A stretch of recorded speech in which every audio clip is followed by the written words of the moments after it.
in commercial real estate where they look at mobility and how mobility impacts their business model.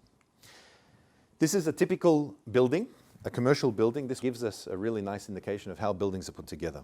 And it turns out that there are some interesting assumptions of the way buildings are put together. And I'm going to educate you very, very quickly in the next 30 seconds to a minute on how buildings are put together. If we look at the cost structure and the cost breakdown of this building, when you look at some assumptions, it turns out that the commercial part of a commercial building is about 70% of the cost of the building. 30% is the cost of the parking structure. Why do we look at this?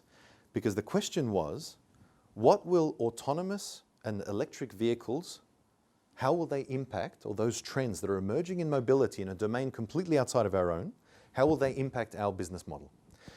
We looked at 4 interesting assumptions, and this was qualified by heuristics that they have in their organization, that 70% of the building is commercial in terms of cost, 30% of the cost of the building is in parking.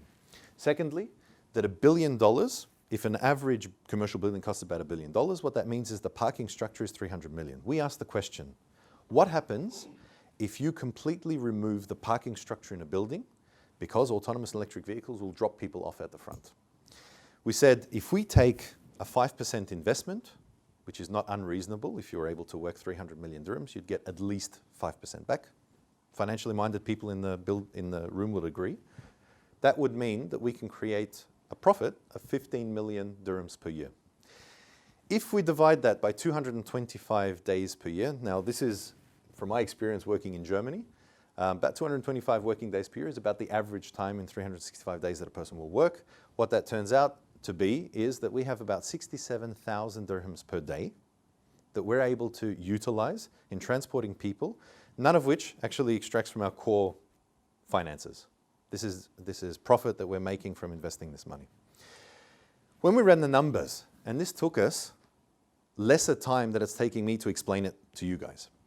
When we ran the numbers, we said that if an average Uber or Careem, we looked at the statistics on people coming to this particular commercial building where we were working, we took that as the case study. We said if it's 25 dirhams to get them in, 25 dirhams to get them out, what that means then is that we can service 1,340 people per day. Guess how many tenants were in that commercial building? It was within 10%.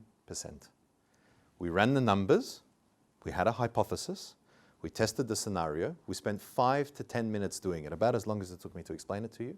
And what we discovered was that in fundamentally reshaping how we think about mobility as it affects real estate, we suddenly understood that our thoughts on real estate are impacted far more by this mobility aspect.